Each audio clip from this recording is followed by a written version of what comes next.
네, 4대강 사업으로 만들어진 낙동강 상류의 상주보에서 최근 4급수 생물인 시지렁이와 깔따구 유충이 발견돼 수질 오염에 대한 우려가 나오고 있습니다.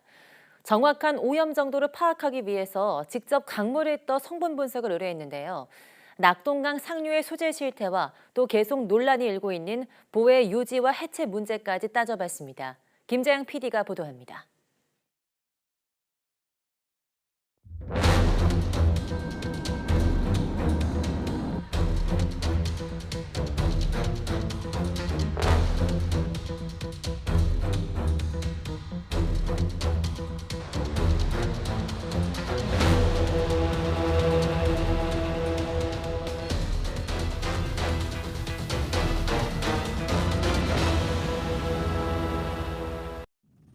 지난 2012년 완공된 낙동강 상류 상주보입니다.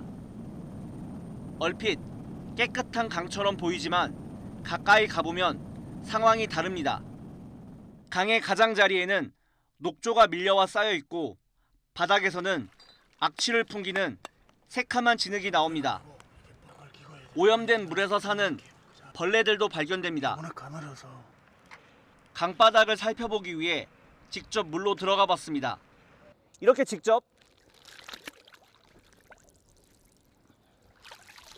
흙을 퍼보면 4급수 이하에서 사는 실지렁이와 깔따구 유충 등이 눈으로도 확인됩니다.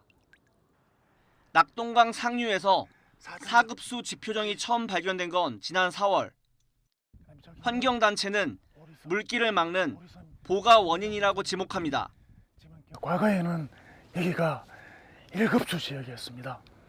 그런데 지금은 4급수로 전락을 했다.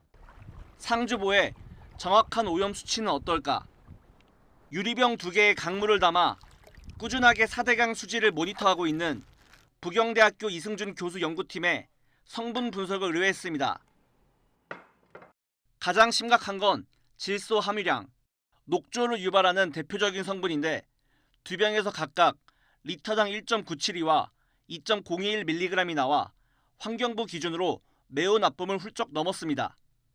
이는 리터당 0.072와 0.067mg으로 약간 나쁨 수준, 또 물의 오염 정도를 나타내는 화학적 산소 요구량 COD도 각각 리터당 6.2, 6.8mg으로 약간 나쁨에 해당하는 수치가 나왔습니다. 매우 나쁨은 물고기가 아예 살 수 없는 물, 또 약간 나쁨은 농업용수 또는 고도의 정수 처리 뒤 공업용수로 사용이 가능한 물로 생활용수 사용은 어렵습니다. 전날 비가 온 것을 고려해도 지금 현재 하천의 물 상태가 매우 오염됐다는 걸 볼 수 있고요. 또 차후 녹조 발생이나 여러 가지 환경 오염이 우려되는 상황입니다. 낙동강의 상류 지역까지 오염이 확인된 상황에서 당장 문제는 수상 레저 활동입니다. 이 정도의 수질에선 단순 접촉만으로도 피부병의 원인이 될 수 있다고 일부 전문가들은 경고하고 있습니다. 녹조가 에어로졸 형태로 몸에 흡수될 수도 있고, 그리고 만약에 수상 활동하다가 물에 빠질 수 있잖아요. 그러면은 피부를 통해서도 그 독성 물질이 인체에 흡수된다는 연구 결과들이 많습니다. 상주시는 2016년부터 수상 레저를 운영해 왔지만 지금까지 특별한 문제가 없었다고 해명합니다. 사람들이 이거 들어와서 속임에서 꺾고 어떤 무토가 났다든지 이런 증상도 있는 것도 아니고. 4대강 정비 사업으로 상주보가 만들어진 지도 어느덧 10년. 4대강 보 건설부터 이어진 환경단체와 지역 주민들의 갈등도 여전히 현재 진행형입니다.